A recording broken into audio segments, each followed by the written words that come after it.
What is up, universe? How we doing this week? It's October 20th, 2022, and I am Rumble. And I am the Gazoo. And once again, we're here to talk sports. Better than you. Absolutely, brother. So I'll just go over a quick couple things we're going to talk about. As you know, if you're a Boston sports fan or a sports fan in general, we had the openings of the NHL and NBA season here in the Boston, New England area. We celebrate the Bruins and the Celtics, and there's really no Red Sox talking, but you see the bee burning in the background here at my homestead, and we're going to talk Major League playoffs. We're going to talk NLCS a little bit of ALCS, and the big topic. The Patriots. Yes, the big topic. We're going to talk about something with those Patriots, but we'll talk about that later as we get into the show. Absolutely, we're going to save the biggest thing for last because the Patriots talk will, we're going to put our GM hats on, and we're going to talk a little bit. So you can imagine we're going to be happy to talk about Zappe. All right. So anyways, the Bruins, I'm not the big Bruins aficionado, but I mean, from what I see, they started off 3-1, a bit of a hot streak, but slowed down mightily in Ottawa. 3-0, and then I'm sorry, as I look up, the game is actually on in front of us because that's what us Boston fans do, right, Jay? We watch the game as we talk. But the Bruins had a great start, but a couple of things I noticed. The defense was absolute, the drizzling dog shits, the word that we like to use in professional wrestling for what is some of the matches, especially your favorite six-man women's main eventers. The defense was some drizzling dog shits against Ottawa. But in the same token, I also think Jeremy Swayman was definitively off of his game. I don't think he was mentally prepared. Or I just, I got to say this, 3-1 is a great start to the season, especially when you don't have Brad Marchand, Charlie McAvoy as your two mainstays, and then to a lesser degree, Matt Grzelcyk. Yeah. They have gotten Matt Grzelcyk back as we speak. They're playing their fifth game of the season against the Anaheim Mighty Ducks because it is officially October 20th, 2022. So currently right now, they're in a 1-1 game. Yes. So I'll say this. Couple things that I picked up as a fan. Linus Ullmark definitively has outplayed Swayman in the 4 games that the total of 4 games are 2-2. Ullmark looks like he is ready now. I still have faith in Swayman, but I think it's a sophomore slump maybe. Just time to develop. I think any point that they can gather or garner now until Brad Marchand, which I do want to provide a quick update on Brad, is a point that's benefited because, the idea was the Bruins needed to be able to hang in there long enough until these players came back. He's skating right now. Right, and then you'd have your real team. To provide an update on Brad Marchand, he is way ahead of his schedule. He actually started practicing full contact and skating with the team in full contact, and they're saying he's flying and looking amazing. Something tells me we're going to see Brad Marchand early November versus what was originally supposed to be end of December. Yep. Charlie McAvoy skating again. I think the Bruins' identity needs to be found. We know what they have, their first and second lines. It's going to be their third and fourth lines if they can gather an identity on those lines. And the big glaring hole right now is their defense. Yeah. The power play will come around.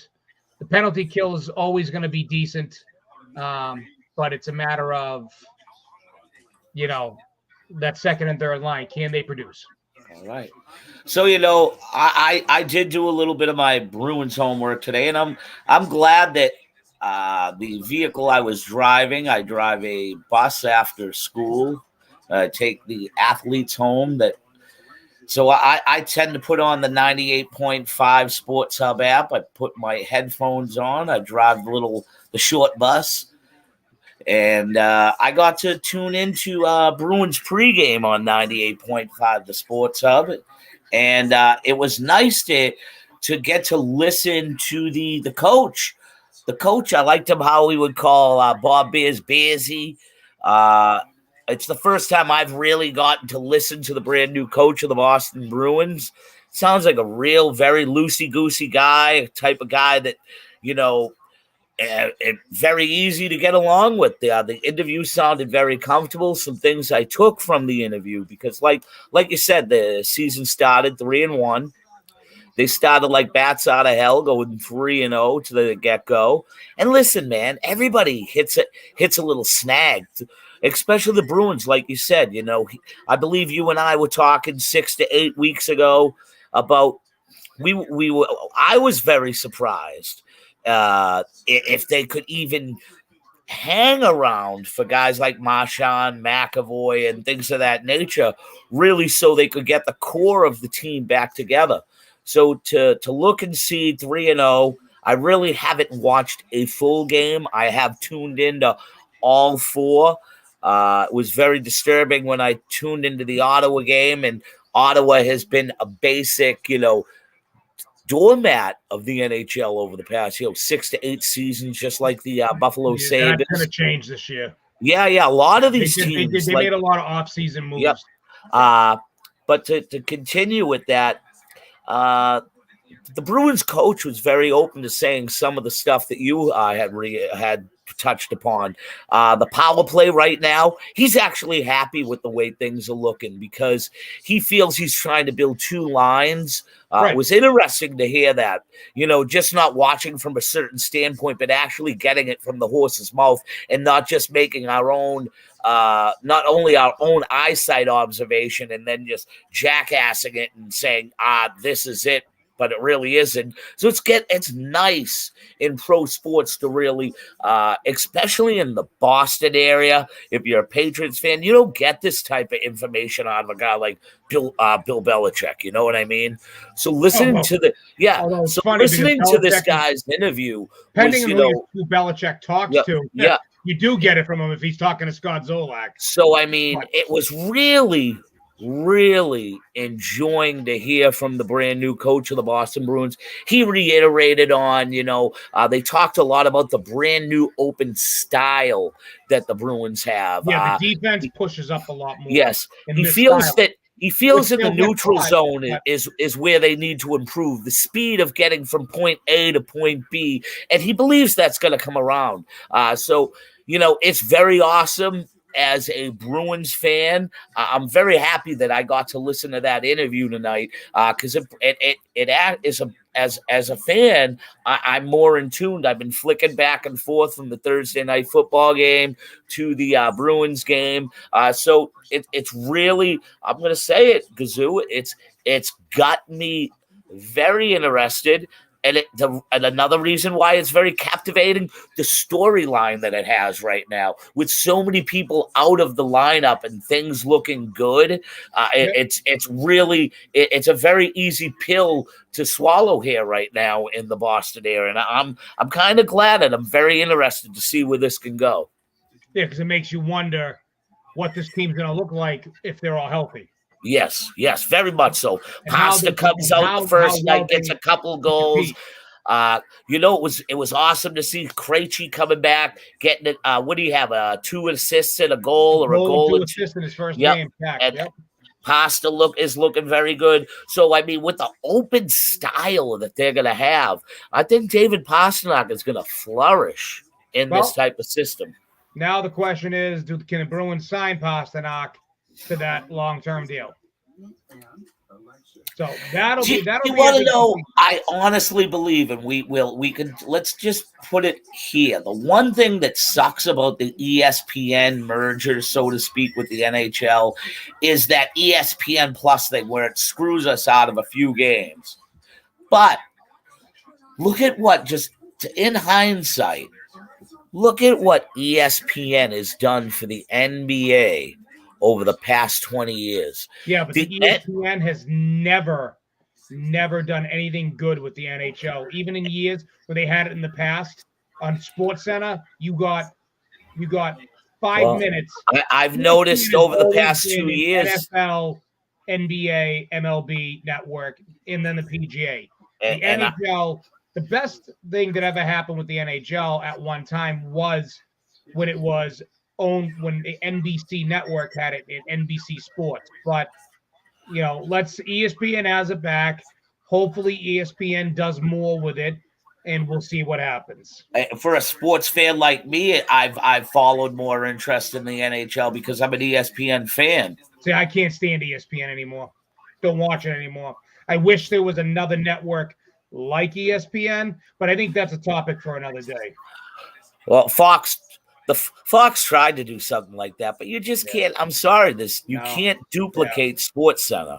No, that's the problem. I wish there was another network to compete with it, but they've all tried. CNN did the Sports Illustrated thing there. I know, but it just, you can't duplicate it. I do that. I like Boston Sports Tonight on the Boston Sports NBC Boston Sports Network. Well, you liked an interview, and I'm going to allude to another interview that took place last night by a Boston Celtic. We'll get into the Celtics now, where pretty much Marcus Smart come out and gloated about being the defensive player of the year, and it was a little miffed of how he got treated as the defending defensive player of the year, and then pretty much said he had to keep his cool. He was going to smack somebody up. I forget how he put it, but Celtics came out win last night. Season opener, got the W. Not gonna lie, man. Like, I think Marcus Smart, and let's talk about the game first, but let's end it with, I think Marcus Smart thinks he's better than what he really is. Of course. But talk about the game first. I did not catch the game. I did. I watched a lot of it. I'm going to tell you this. I got a big, just for people out there, rumor has it that the Sports Illustrated issue that just came out with the cover of the three guys, which had Brown and Tatum. Do you know that there's a secret behind-the-scenes meeting that Tatum and Brown had? Yes, that they said Marcus has to be in this. Yes, because people say that they felt that he was going to cry if he didn't, like if he was going to bitch and moan. Yep. I'm going to put it out there right now. I think Marcus Smart is gone come the middle of the season. Trade deadline. I agree with you 100%. I do not believe Marcus Smart will be a Boston Celtic before the end of the season. He'll be back playing with Danny Ainge. I think that right now the Celtics are looking for firepower. I think the defensive thing can come, and with this new coach, I look at things differently. I think Marcus Smart is gone by the trade deadline. I think he is a great defensive player. Don't get me wrong, but he is kind of like that. He's that Nomar guy. He's the Nomar Garciaparra of the Boston Celtics. Yeah, he is. Yes, he is a Nomar Garciaparra of the Boston Celtics. That is a great analogy. He's Nomar, man. Great guy to have. But I'll say this. Nomar was a way better performer. It was just Nomar was a horrible, from what we understand, team player. He wasn't a team guy. He showed it, but really wasn't. I agree. The Celtics, by all accounts, imagine if you can get 35 out of Brown and Tatum all the time. That's going to be a hard team to stop. I mean, there's a reason why they're the odds-on favorite in Vegas, top two odds-on favorite in Vegas to win the NBA championship. Exactly. And then you add in the Time Lord, you add in the bench guy, a good bench guy in Grant Williams, add in, if you can get half of what Blake Griffin used to be, I mean, Blake Griffin dropped 14. Blake Griffin last year dropped 14 points, 4.5 rebounds. Yeah. Oh, yeah, he did decent. I don't know what the numbers were, but last year with New Jersey and average of 17.5 minutes a game, how was Brogdon last night? Brogdon looked great. And how about White? White's all right, but they think that the thing that's going to happen is Brogdon is going to be like, I'm way better than Derek White. I should be in this starting lineup. Yeah. That's why I think by the trade deadline, Marcus Smart will be out. They're gonna get bench firepower. And I think they'll get a number one. I think they'll get a number one pick back, because if he goes to Utah, I guarantee they'll get a couple of good things. I'm going to float this out there to you right now. Just an opinion only. Do you think it possible that a package is put together, including Marcus Smart, that does not include Jaylen Brown or Jason Tatum, that will bring Kevin Durant to Boston by at some point this year?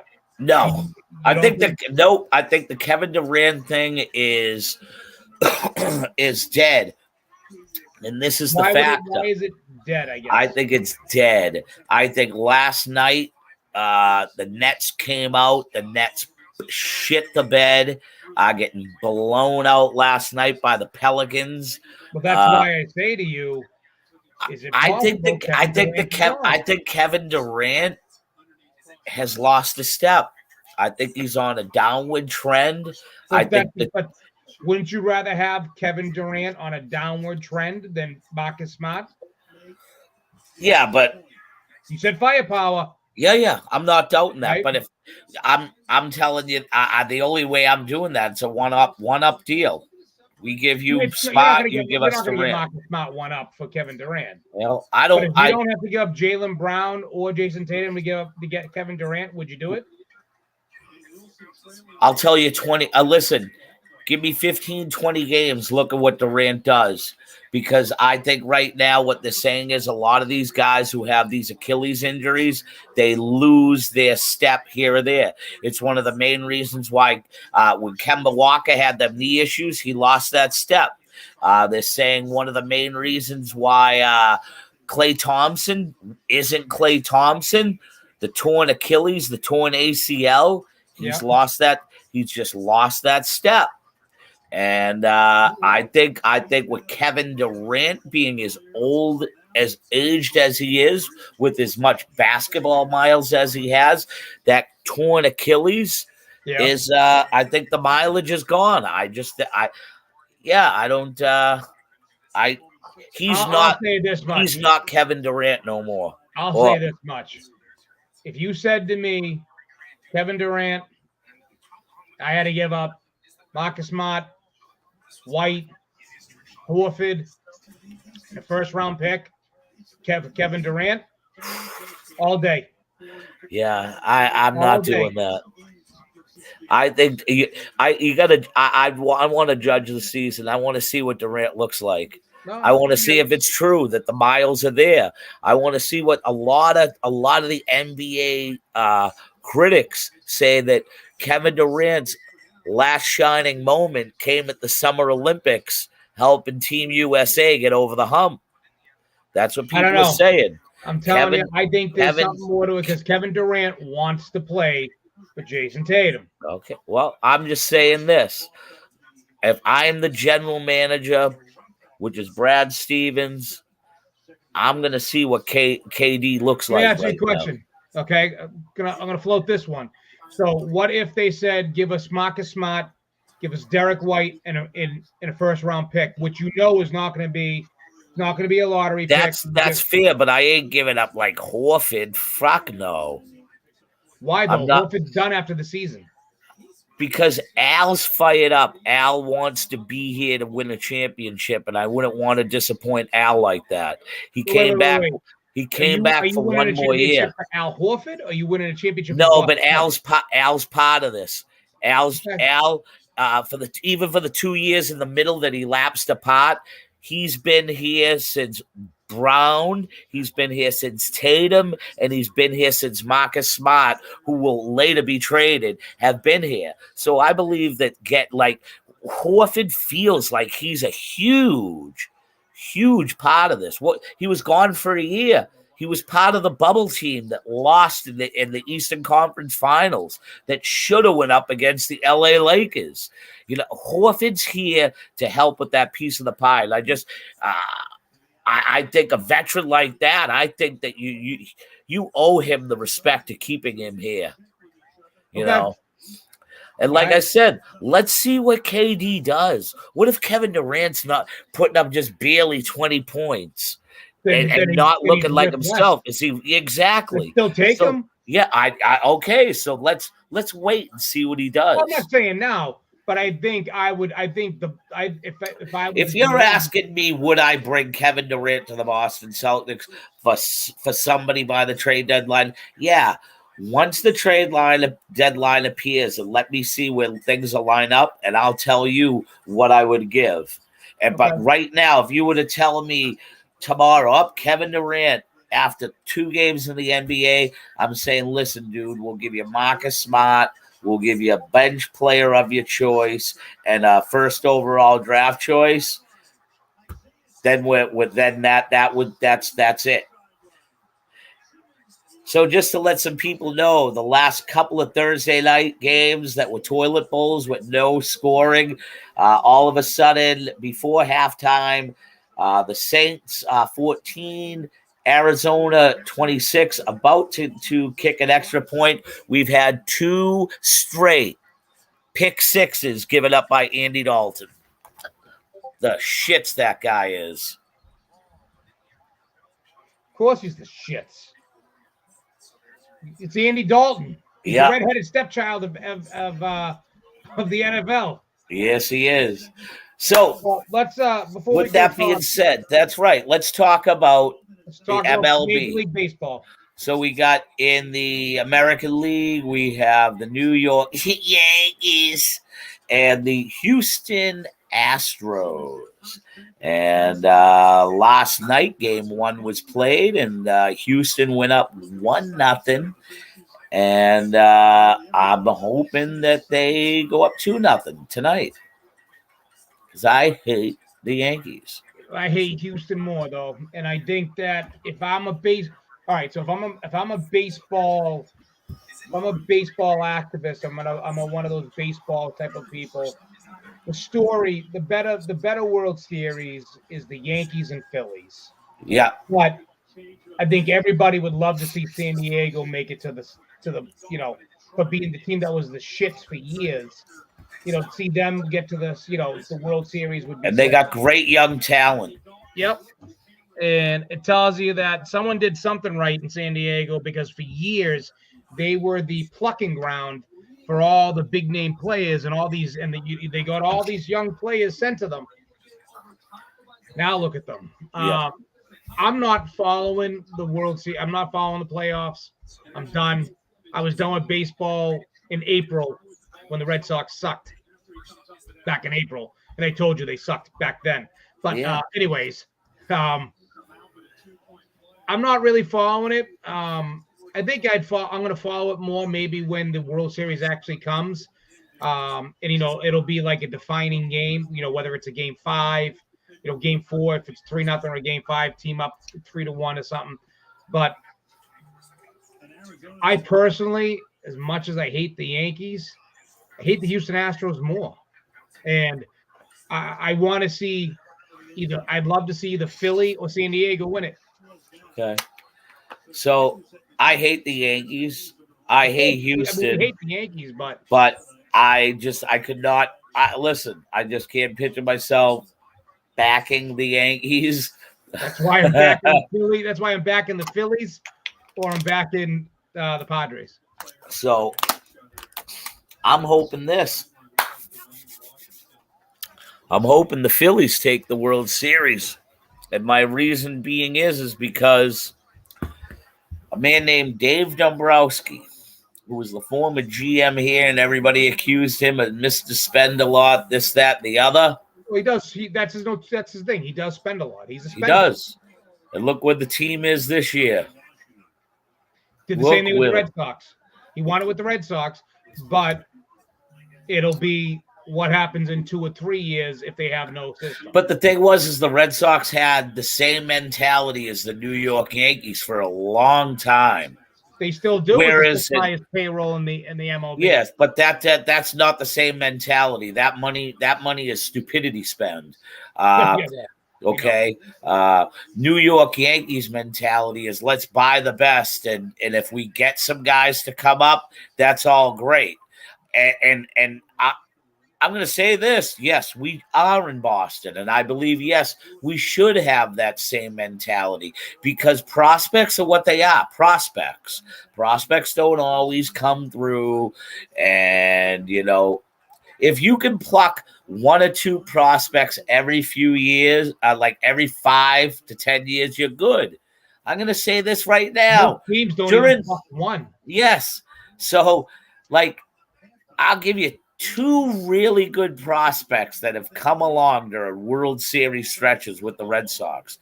And it shows how long Xander Bogaerts has been around. Bogaerts played third base on the second World Series that we got in 2007. Okay? Mm-hmm. So, with that being said, for people to say that when we don't pluck prospects during winning is absolute bullshit. Because, again, during the third World Series, Rafael Devers was coming up as a young 19-year-old kid for the Boston Red Sox, if I'm not mistaken. Yep. Okay? So wasn't Mookie Betts. Yeah, and Mookie Betts. So Mookie. We had homegrown talent. Wait. So wasn't Andrew Benintendi? Yes. Was a 6th overall choice in the first round and came up that year and was a college World Series MVP for Arkansas. Jackie Bradley Jr., for as lousy as he hit, I'll go on record. I say this all the time. I have never seen a guy patrol center field in all my years of watching the Boston Red Sox play center field in Fenway Park better than Jackie Bradley Jr. Ellis Burks was a pretty good center fielder. Ellis was, but Jackie Bradley Jr. has the same mentality that Ellis Burks did and Fred Lynn. They gave up their body to make the play. Freddie Lynn hit, though. There was a difference. Yeah. Listen, Jackie Bradley Jr. 2 years in a row was the College World Series MVP in 2 straight South Carolina College World Series championships back to back. JBJ was a good hitter in college. Did it pan out? No. But like everybody, every generation, as we're going to talk that at the end about what we're going to come up with a new topic for the next few weeks. Every generational of baseball has that weak link that they're able to just keep in their lineup because it's great for their defensive purposes. Yeah. The Red Sox in the 80s, guy named Rich Gedman. Richie Gedman, everybody loved the way he called and caught a game. Rich Gedman, his best major league season was 236. Other than that, he was a 210 hitter. And he caught 100. A great hitter. What else he brought to the game? But it's what he brought to the game, exactly. So with that being said, I would like to see in the World Series myself. It doesn't matter who from the National League. I think the young blood of like San Diego and or Philly would be nice. I'm not a Yankees fan, but if I was a Yankees fan, it would be highly disappointing disappointing to see the season that they had that was Not finished. that was not exactly and not be finished once again. But I'll go on record and saying this: Aaron Boone is the best manager in all of Major League Baseball. Aaron fucking Boone. He has no fucking clue. It's all the bench coaches he has that put him in the right position. Yeah. And he's the shits. Worst manager in Major League Baseball. He will be fired if the Yankees do not win the World Series. I call it right now. Yep. How could you go from a team that was going to have 110 wins to going in a huge slump at the end of the year and have one of the largest payrolls in all of Major League Baseball, have a guy that hit 62 freaking home runs and not win the World Series? Well, I agree. I'd like to see, I think if the Phillies win it, it cements Bryce Harper's status in Major League Baseball if he has a good World Series. I hate this. I don't admit it, but I do. Bryce Harper is in Major League Baseball. Ever since he was a high school phenom coming out of Vegas, him and Chris Bryant. Bryce Harper's my favorite Major League Baseball player. Okay. So I'd like to see Bryce win it. I'd even buy a Bryce. I'd even buy a Bryce Harper shirt. Speaking of buying shirts, we'll lead you into our next topic. Where is your Bailey Zappe jersey? It's going back in the closet because Mac Jones is starting on Monday night. Let's talk New England Patriots. And let's get right into it, okay?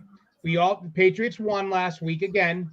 Dominant victory. Tomato can. I remember having a texting you, and you were like, buddy, ease up. And then as I'm saying that, you're like, oh, that was a great play because Bailey Zappe made a great play. And I said to you, and the Bruins are screwed. They got a 3-0 breakaway against them. And what a save. What a save by Ullmark.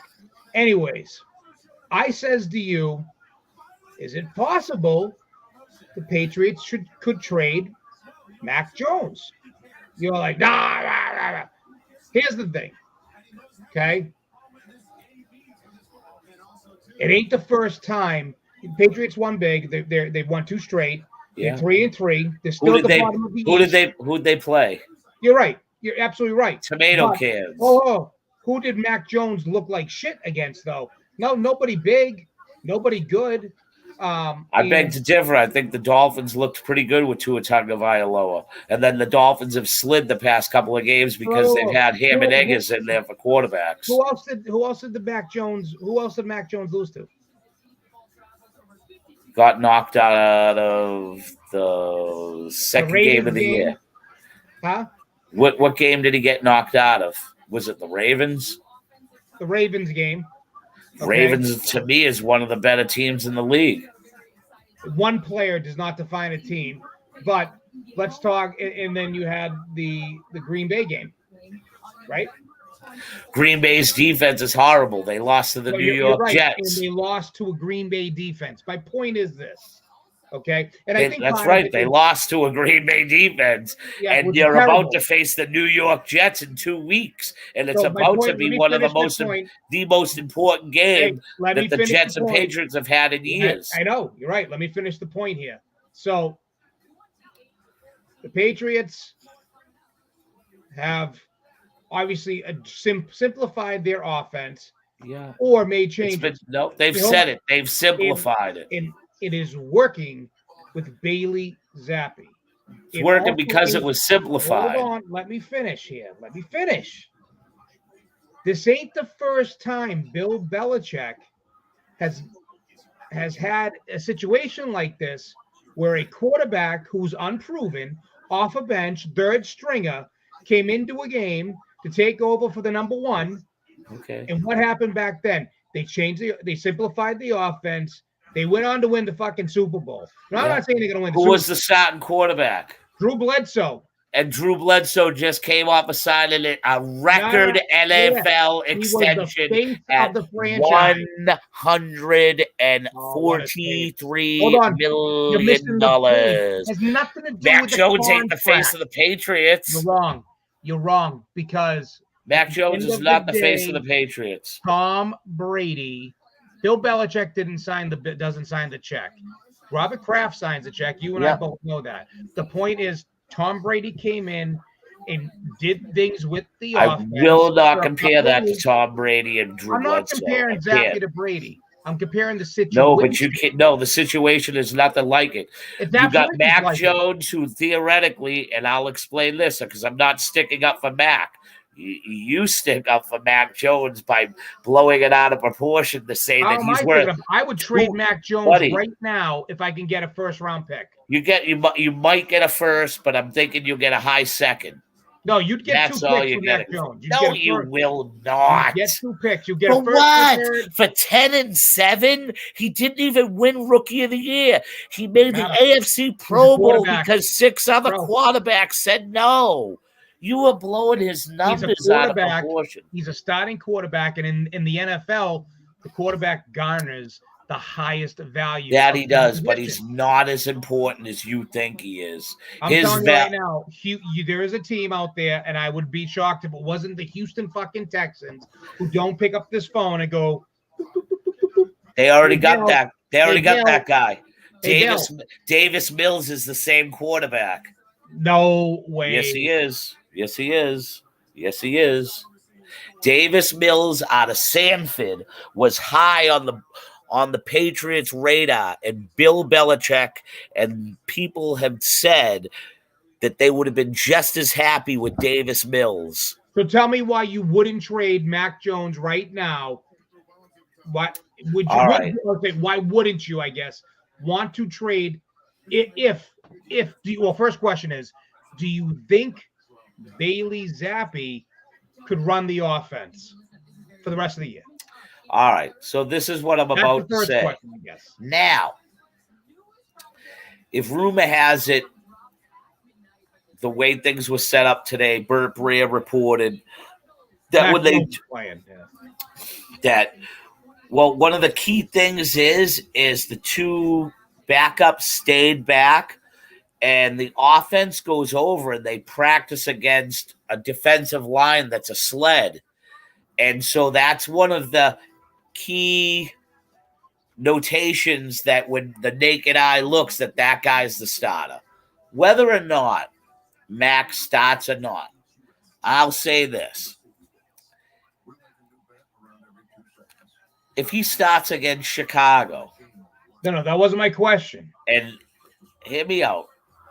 And he looks decent, I think people are going to start talking. Like what? Talking that they probably should have never took Zappe out. Okay. No, you're saying if he doesn't look decent. If he doesn't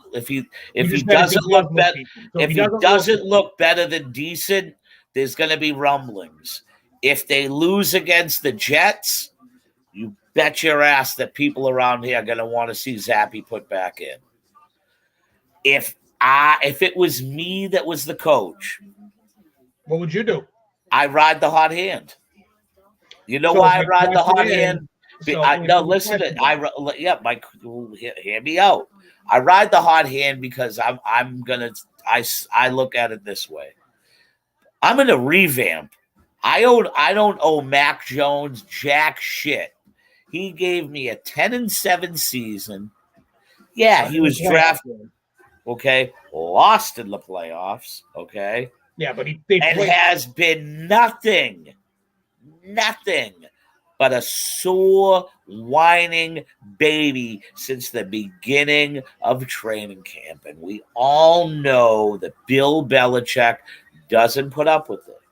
It's also been talked about in the last hour of Felger and Maz. I know. I listened to the whole thing. Okay. My question to you I will. Let me just finish.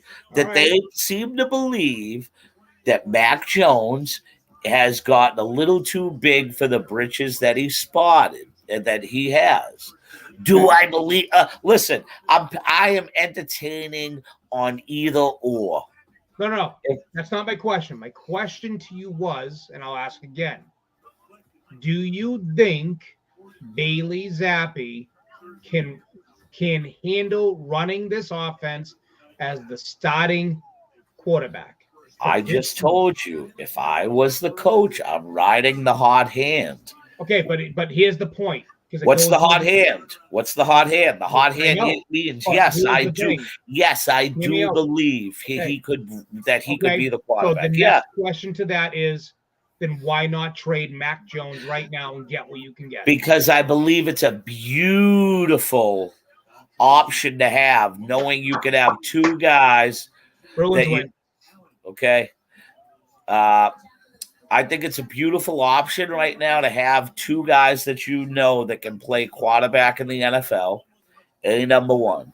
Now, I think with the new concussion protocols they're having, it's nice to be able to say if Zappe goes down to pull Mac out. If Mac goes down, you can pull Zappe back out. I think with the fact that now you play 17 games in the NFL, I think it's a very integral and great problem to have is two guys that could not only start but execute and play well. So no, I wouldn't get rid of either or. I think it's a great thing to have as a coach to know that you got two guys that can play that are that young. Like I said, Mac Jones, it was great. I bought his jersey before the season even started. I was hoping Mac Jones was going to be the quarterback.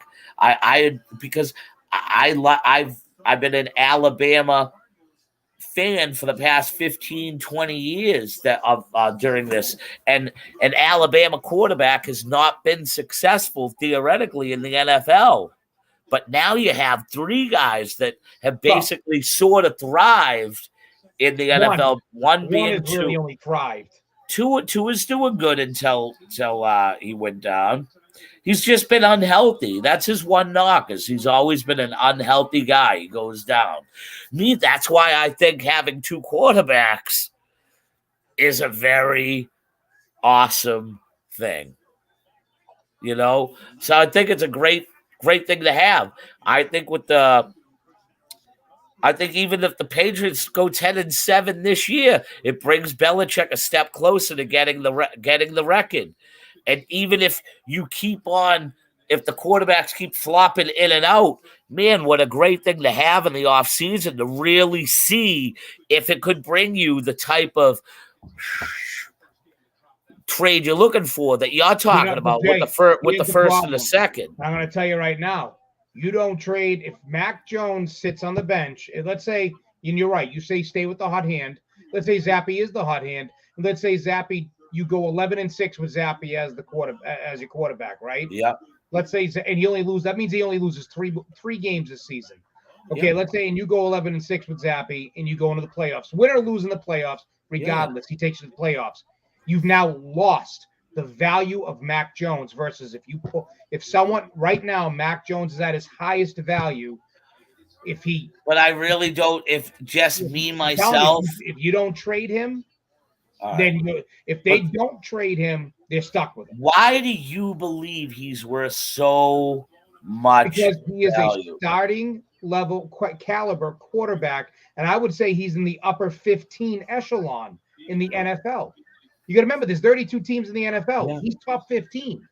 A top 15 quarterback is definitely going to get you a number one. It's not going to get you three number ones, but it's not going to get you two. I don't think two number ones. But you'll get a 1 in a 3 or a 1 in a 4. I think a 1 in a 2. I think you're getting a high second and like a 5th round draft choice. No, you're undervaluing the value of quarterbacks in the NFL at this. I'm not. I don't think that 20 years ago it was running backs that were. I don't think Mac Jones. I think Mac Jones's arm strength is the one thing that keeps him out of that upper so to speak, echelon. That's Easily, the only. I said top 15. I didn't say top 10. Top 15. I think he was lucky to go in the first round and drafted 15th overall by the New England Patriots. That's just me. I think he's a great game manager. He was a great rookie last year, but I don't believe he's number one first round. Wow. That's all. I'm telling you. I think if you're going to get multiples for him, you're going to get a high second and say throw in a fifth in the same year, No and then way. the next, not for a quarterback. and then hear me out. Then the next year, say you get a conditional the next year, it could be another high second round depending on his value. No. And you know Belichick. Belichick loves those middies. Belichick will never eat crow twice. He ate crow with the Jimmy Garoppolo deal. Yeah. But Garoppolo got shit. So if you could turn around and get 2 high seconds and a 4th round for Mac Jones, the way that the Patriots draft is now starting to pan out, this year's draft, a lot of guys are coming through. So why not? So then, would you trade if let's say the Carolina Panthers said, "Fuck it, we don't have faith in Baker Mayfield. We made a mistake. We're going to trade for Mac Jones." And that's what they offer you. Right now, they call you up, you're the GM. Do you do it? No, but can I tell you, I'll be honest with you. If the Panthers call me and want Mac Jones, you know who I want? I want Christian McCaffrey. You're not getting McCaffrey for Mac Jones, let's be honest here. I'll give you something. You're not. But the thing is, contract-wise, he's got a lot of money owed to him. But yeah, if you told me, why would you want Christian McCaffrey? Why? Because he's the closest thing to having something like James White in the backfield, and it's the classic so style. You pay that much money for a third down back? He's not a third down back. You can put him out. You could. I believe that you could use Christian McCaffrey the way he was used in Sanford in college, which was more of a Deebo Samuel style guy. He was only in the backfield. I don't see it, bro. You know, let's not go into hypothetical trades because we can go down that rabbit hole all night. Yeah. The point is, like I said, let's go back. I don't think you see any movement. Somebody called you and said exactly what you said. I'll give you a 2, a conditional 2, in a 5th. So you're only guaranteed a 2 and a conditional 2 right now in a 5th. I'm guaranteed my 2 and the 5 and 23. And if you told me I get a conditional second round, as high as a second round, but say if he doesn't pan out, you give me a 5th and a 6th rounder, I'm taking it. I'm Bill Belichick, dude. I'm gonna get. I just asked you, but you just said no. You just said a few minutes ago you'd rather keep him on the bench. One's for me. Unless they're down towards the end, make no difference if I'm going top 6 in the second round. You know what I mean? There's no difference to me between 27 to 32, where I could get, say, 33 through 40. You're basically getting the same players. That's the way GMs look at it. So if that is so, yeah, give me more. And I'd rather that because I feel I got a better chance of making that up. Because if you're going to tell me I'm going to get a high second rounder, that means every round I get is probably going to be pretty decent. That 5th round pick's going to be top 150, man. You know what I mean? And then if Mac doesn't pan out and I'm going to get a 4th and a 5th, I'm going to get top 120 and top 150 again in the next draft along with my own. Okay. So as a GM, I'm just saying I'm getting the most. I myself, I don't think he's worth that much. That's all. I like Mac, but you know, I think that what I see as a fan and as the armchair GM, what I see is I see a similar situation to 2001 where a quarterback was able to come in off a bench and lead an offense that he didn't have to be a superstar. He just had to be a manager. And I think there's a lot of people like that in the NFL. All this kid needs to be is this offense is built like the 2001 offense, okay? Yeah. And if this kid can run that offense, then I'm at least taking phone calls or making phone calls to say, hey, what would you give me for this kid that I drafted last year, who was a starter last year? He has starting material. I'd see if I can make a deal, because if I can get if I can win games with Bailey Zappe and the team's clicking around him, and I can build this kid up around an offense, because like you said, Mac was being a little bit of a bitch. Yeah. Bailey Zappe seems to be like, okay, coach, whatever you need, coach. Yes, coach. Whatever you need me to do, coach, type of guy. Which one's working better? And you and I both know Bill Belichick. We've been fans. If you're watching this and you're not a New England Patriots fan and you don't follow the New England Patriots and you live under a rock for the last 20 fucking years, then you won't know that Bill Belichick is not the type of guy that does well with players that don't listen. Yep. Buy into the Patriot way. And from what we've heard in New England, there was a lot of diva-ish bullshit coming out of Mac Jones. Probably why Kendrick Bourne was in the doghouse that first couple of weeks, because when Mac were like this and acting like divas, and you got the guys that aren't. So I would trade him. One thing I want to point out before we go into our epilogue, the epilogue of our show, which is professional wrestling, is Bill Belichick is now looking like a GM genius, not giving J.C. Jackson the money that he wanted, because J.C. Jackson's getting benched in LA. Because he knew something that other people didn't know, or the one thing that I would like to say is Bill Belichick. Well, did Asante Samuel look? Not Asante. What's his name? Malcolm Butler never looked the same when he left. That's my whole point. There's only one player that left New England that really looked stellar after he left, and it was Asante Samuel. Yep. He was a first-round pick. Bill Belichick, the one position that I think he has nailed to a T, that if I was going to draft this position, I'm calling Bill and tell me who to get. It's defensive back, whether it's the safety or the cornerback. He tends to know the ones that give him everything, and he tends to know which ones to draft, whether they're undrafted free agents or draft picks, and he tends to usually let them go at the right time. Stephon Gilmore did nothing after he let Gilmore go. Yeah. Right? But Gilmore was great. Gilmore was a really, really good player before he got here. But what happened after he left? Gilmore wasn't at the same Stephon Gilmore level. He also had a partially torn Achilles that he had to go over. Akeem Talib is another guy that was a veteran. Great player when he came in, he remained a great player when he left. But you know what I mean? All these people, all these defensive backs, have all said Belichick was a genius. Yeah. Well, what was he? What was he the mastermind on the New York Giants? He wasn't the defensive.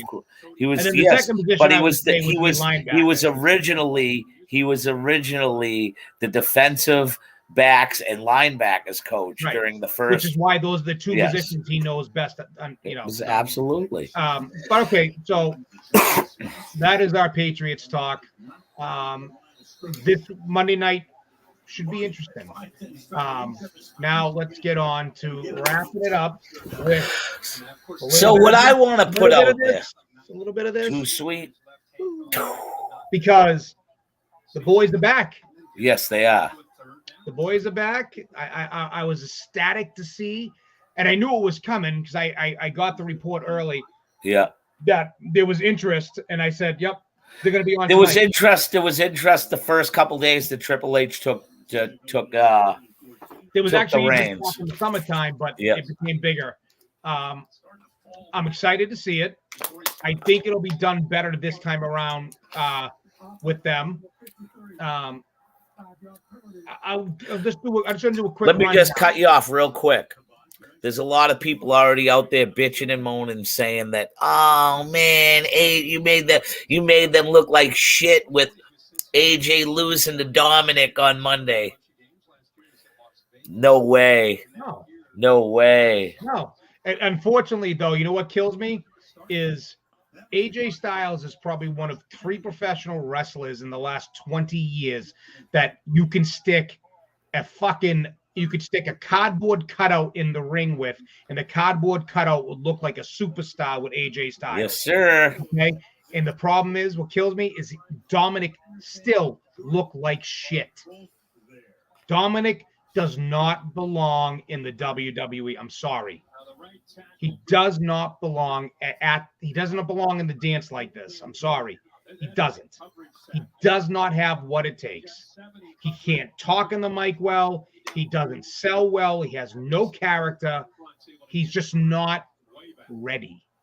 What they should do with Dominic, you know what I would do? You want to keep Dominic alive. Because listen, everybody deserves an opportunity. You put Dominic under the Doc Mysterio mask. Not as Rey Mysterio, as Doc Mysterio. He puts on a mask. It's his heritage, it's his culture, it's his blood. Put him under a mask and let him build up this persona under this Dark Mysterio mask to the point where he retires as Pop. You build him up slowly. Mask versus mask. You got to get him on that. No, he doesn't take the mask. Ray, you do not take the mask off of Ray. No. They did it once in his career. You never do it again. But it would be for retirement if he's able to demask. He retires with the mask. That's the culture. That's the heritage. That's the thing. You don't take that away from the guy. What I think you do, though, is you put Dominic, and it's the perfect gimmick to do it. He's with Judgment Day, and he puts on the mask, you know what I mean? And he pulls it down, and it's that whole, that. I don't think he should pull it down. I think Rhea should pull it down. That's what I'm saying. Well, pulls it down and puts it on him. And the way you do it is, the way you can do it to set it up is, should look like a gimp sexual mask that's medieval. No. You do a Doc Rey Mysterio type mask, but you can do it where somebody does something, they throw something in his face, the old kind of Cody Rhodes thing, and he puts the mask on, but he takes on the persona of Doc. I'm not Dominic Mysterio, I'm Doc Mysterio, or something like that. You know what I mean? And I think it would work, but. The Judgment Day. You're one of not many, because I'll tell you, Dominic Mysterio and that whole thing is over right now. Oh, it's a shit. I know it's the Judgment Day is over. And Dominic is only over because of Ray and what he did with Ray. That's the only reason why Dominic's over. Let's be honest, as a heel, Dominic needs a supporting cast. And he's the drizzling shits in the ring. What I would do is keep him training and keep him to a tag team. Keep him to a tag team. That's what I would do. What I would do is put Rhea in the ring with a guy. They're not going to do. Triple H ain't going to do that. I know they won't. But you got to keep Dominic to a tag team. Let him come out to the ring. Let him keep doing his thing. He's got to keep working on his wrestling. He's going to work on his mic skills. He's going to work on everything. But, I think what we're going to see at War Games is going to be 3v3 Judgment Day versus, it's either 3v3, and you'll see Judgment Day versus the OC. I think it needs to be 4-on-4. They're going to have to add somebody in each group. Who do you add? You're not going to add anybody to Judgment Day. The only I think add on the other side is going to be Edge. Edge with the OC versus Judgment Day with who? That's the problem. You got no one to put it. Rey Mysterio? No, you can't. So Judgment Day with who? You have nobody to put the Judgment Day with. They're their own group.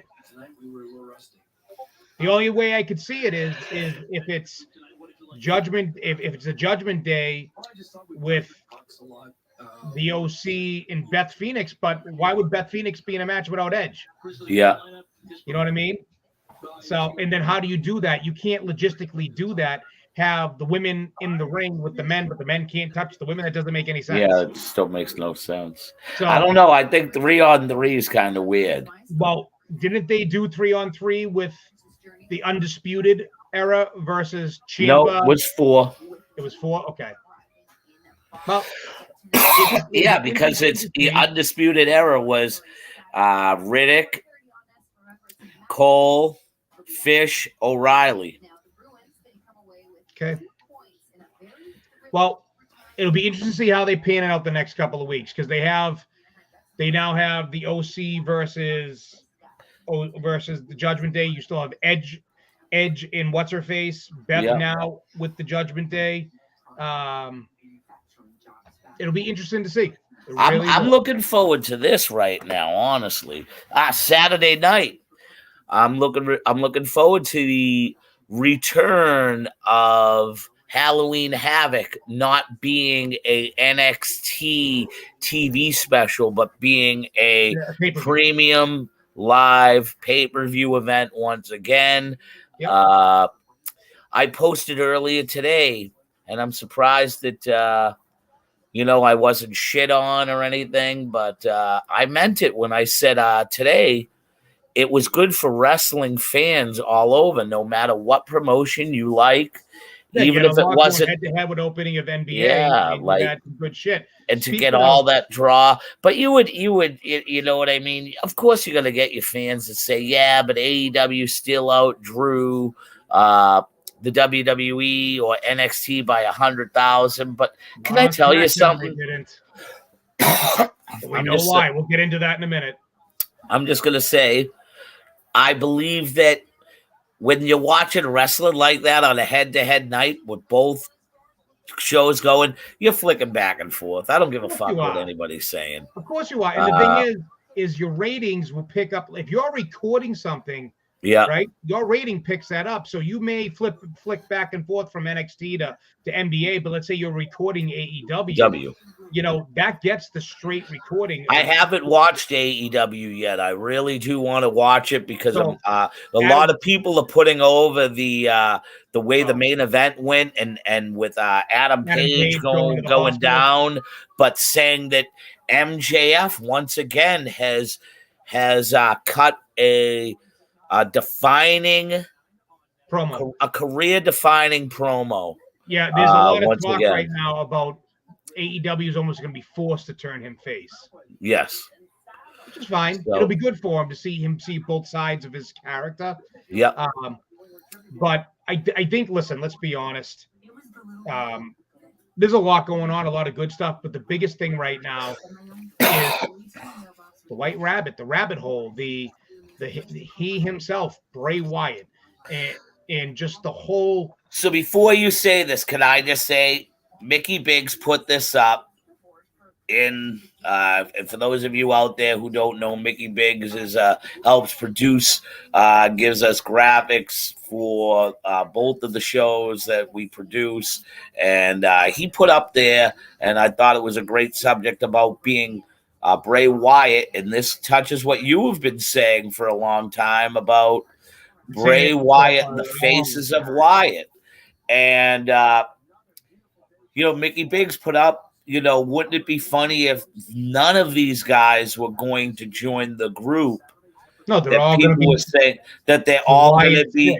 It's going to be Wyatt. It's going to be Bray Wyatt, and of course, there's always one bully to the bunch. Yeah. That's gonna say no. It's not. I talked to Brian Malonis. I talked to Christian Casanova, who's now like. Shawn Michaels wants me to be. Yeah, Shawn Michaels wants me to know all the information because I'm a Walter boy, and it would be because we talked to 127 people in our fucking group, but he wants all of them to know that I know the insides. Bull fucking shit. Okay. This is the same person, mind you, and I don't want to say, but this is the same person who tried to tell us when Bruce Pritchard and Vince McMahon walked backstage and said, "We are running NXT," tried to tell us No, Shawn Michaels runs NXT. No, Shawn Michaels controls the locker room. Bruce Pritchard was writing NXT. That has since changed since Triple H has taken over. But this is the same person who said that, and because he had his sources. Yeah. Just going to point that out. But regardless, I don't give a fuck what he says. He doesn't know what he's talking about. I have been saying this for months on, and it was funny because I made a comment about, haven't I been saying this all? And I got a, so what's your point? I said, my point is I know what I'm talking about. And he's like, okay, clown. Yeah, everybody's a clown. Everybody. Right? Yet I have been saying this to you for what, almost a year now? This is the gimmick for Bray Wyatt, the faces of Wyatt. So you call it the Wyatt Six. The faces of Wyatt. It's Cactus. It's Mick Foley exploded with gimmicks that a character, a person who has such a deep knowledge and understanding of character development and the depth of character of professional wrestling / wrestling superstars, that this is a person who can take each one of those characters and incorporate them into his gimmick in an individualistic way to make it all encumbered. Let me ask you this. A lot of people are saying that the characters are based off the Funhouse characters. The Rabbit. The Funhouse characters are based off of him. Yes. The Buzzard. The Buzzard is based off of the gimmick, the Wyatt gimmick, right? But he's gonna Husky Harris is the pig. Yeah. But Mike doesn't see this. And you know another thing that people out there are complaining about, that they're not liking the fact, and they believe, oh, it's going to be so hard to write, yada yada yada. Right. I would have a field day writing this with him. I would sit there for hours and like, Bray, let's just fucking write. Yeah. Like, this would be amazing. This ain't going to be hard. Yeah. This, if anything, if I was a writer, I'd be excited for this because this is an opportunity to explore. They have two Marvel guys are working as exclusive writers to this right now. Yeah, think about this. I think this is the one thing I want to see, though. I don't want to see him wrestle. I don't want to see no wrestling, no nothing. I just want to see him play mind games with everything. I want to see him wrestle 6 times a year. That's it. I want to see the debut of whatever Wyatt character is. I don't want to see it till the Royal Rumble. I agree.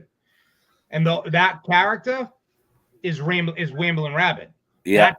That's the rabbit. To me, that's the rabbit. The rabbit's, the whole thing.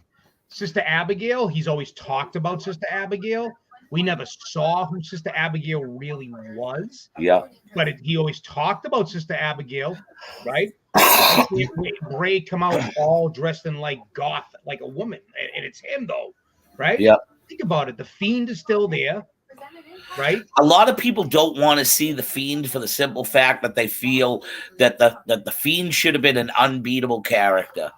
And if the Fiend does come, if the Fiend does come to play, the person who gets in the ring with the Fiend should be torn apart. I believe that. I believe that. The demon was never supposed to lose either, and he's lost. So, I know. But regardless, I think this is the way you do it with him. You do these, and then Bray is just Bray. You have Bray, then you have all his personalities. Someone who's selling a I got a good one for you. Personality disorder. What if the guy we saw cut the promo is not Bray Wyatt? No, it's Bray. Hold on. No, it is Bray. Hold on. What if he is Wyndham Rotunda? Oh, yeah. I see what you're saying. I mean, yeah, you could do that. That Bray and Wyndham are two different people. I'm Wyndham Rotunda, but something overtakes me. Bray and that Bray Wyatt is his alter ego characters that come from Wyndham Rotunda. Yeah. See, I would like to see them bring back a version of the Funhouse. Yeah. Listen, I believe the storylines are endless with this. Absolutely. People who don't think that these storylines are endless are just theoretically selfish and think that the one Bray Wyatt character is a historical wrestler. I think that this is a longevity contract. I believe this could be a longevity storyline. I think that if you look at the way that the WWE has gone forth, the one thing that has stayed true for the past 2.5 years has been the longest running storyline in wrestling, and it gets just as interesting week in and week out.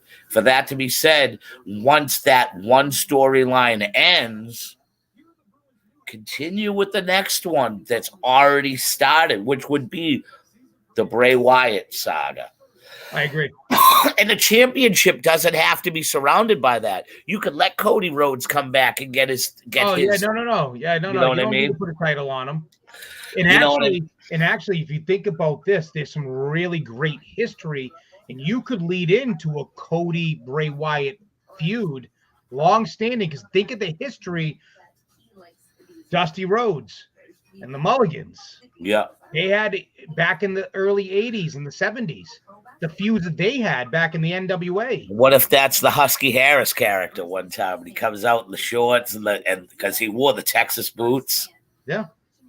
So it's endless, brother. It's endless. I'm just saying, yeah. And anybody who thinks otherwise is a clown. A clown. They're a clown. Yeah, a clown. Yep. You know, they need to open up their eyes and maybe realize that they're not the end. I'm not saying I'm the end all be all, but I will go on record in saying I think I'm a little smarter when it comes to actually writing and understanding storylines and concepts and things that might actually work and sell than some other people. Just saying. And I had said for the longest time that unless they were going to introduce something other than the OC, people saw it. People saw the writing on the wall that it was lining up. That was looking like Edge and Friends look. Absolutely, but I was called a clown. I know. You know what I mean? I was called a clown. How was it was going to be Edge Mysterio and one other person? But the one reason why Edge has been written out of the storyline is he's filming a TV show. I know. So, but then again, some people say, "Oh, I called that the OC was going to." No, everybody kind of felt with the OC being out there, hearing the rumors that the WWE was interested, kind of felt that was the inevitable. So there is a little bit of a sad note I do want to end with, and obviously, you know, I don't know if you'll ever see this, but one of the people that does this is Kevin Nash. His 26-year-old son passed away. Oh my. Yeah, I guess his 26-year-old son passed away. I just read it a little while ago. So our condolences go out to Kevin Nash and his family. Was his son an athlete? Like, would you have any background on that? That's a good question. I don't know. By the looks of it, his son was a little bit of a bigger sized person. You know, I'm not gonna say he was fat, but he looked like a little heavier set person. But yeah, if I can find it. Yeah, I don't see it. It intrigues me to know what the kids were like. Is he as tall as him? Like, was his kid thinking about being a pro wrestler? Things of that nature. That'd be very interesting. Yeah, I mean, but unfortunately, as I said, yeah, Kevin Nash's son has passed away at the age of 26. So from talking from the cheap seats, our condolences go out to Kevin Nash as a fellow brother in the wrestling business. Kev, to your son in the sky. But with that said, brother, I think it's time to do one of these, and yeah. And for the clown out there, you're a clown. He's a clown. So once again, it's been a great week. To the people out in Facebook, Twitch, and YouTube, things are all set. I just got to copy and paste an HTML, which will be uploaded, and we will be spot-orific this weekend, and we will just be putting up current episodes. And if anybody who listens to this wants to go back and listen to see how we began, you can find us on YouTube with it's the Gorilla Position Network, and Twitch. I've never changed the handle name because shit is just so hard to get back into that, because they make you sign up with an email for the first 30 days and then you forget. But it's Nicole J 2005 is the Twitch handle. And Facebook, we don't give that out to just anybody. You are a private community member, and that's just the way it will always be. So for those of you out there, we are the Boston Bad Broductions, buddy. Yes, we are Boston Bad Broductions, and once again, we're talking here from the cheap seats. I am Rumble. I am the Gazoo. And once again, we talked sports better than you.